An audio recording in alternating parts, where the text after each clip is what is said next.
আমি একদল লোকের সাথে রাসূলুল্লাহ সাল্লাল্লাহু আলাইহি ওয়াসাল্লামের কাছে বায়াত করিয়াছি, অর্থাৎ অঙ্গীকার করিয়াছি। তিনি বলিলেন,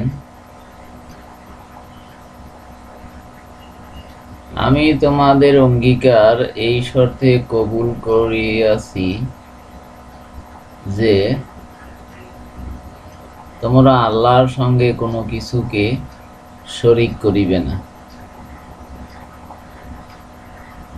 চুরি করিবে না, তোমাদের সন্তানদেরকে হত্যা করিবে না, তোমাদের হাত ও পায়ের মধ্যবর্তী লজ্জাস্থানকে কেন্দ্র করিয়া কোনো ভিত্তিহীন জিনিস গড়িবে না, কোনো ভালো কাজে আমার অবাধ্য হইবে না,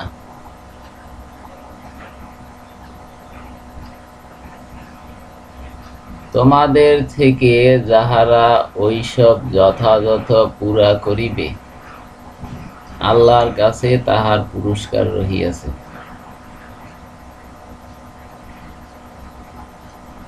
আর যাহারা ওইসব জিনিস নিষিদ্ধ জিনিসের কোনোটাই লিপ্ত হইয়া গেলে তাহাকে যদি সেই কারণে দুনিয়ায় শাস্তি প্রদান করা হয়, তাহা হইলে তাহা হইবে তাহার জন্য কাফারা,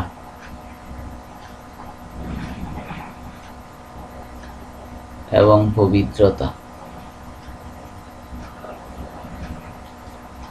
আর যাদের দোষ আল্লাহ ঢাকিয়া রাখেন তাহা আল্লাহর ইচ্ছাধীন বিষয়।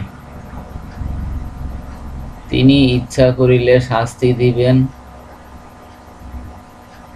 ইচ্ছা করিলে ক্ষমা করিয়া দিবেন। আল হাদিস, বুখারী শরীফ, হাদিস নাম্বার ৬৯৬০।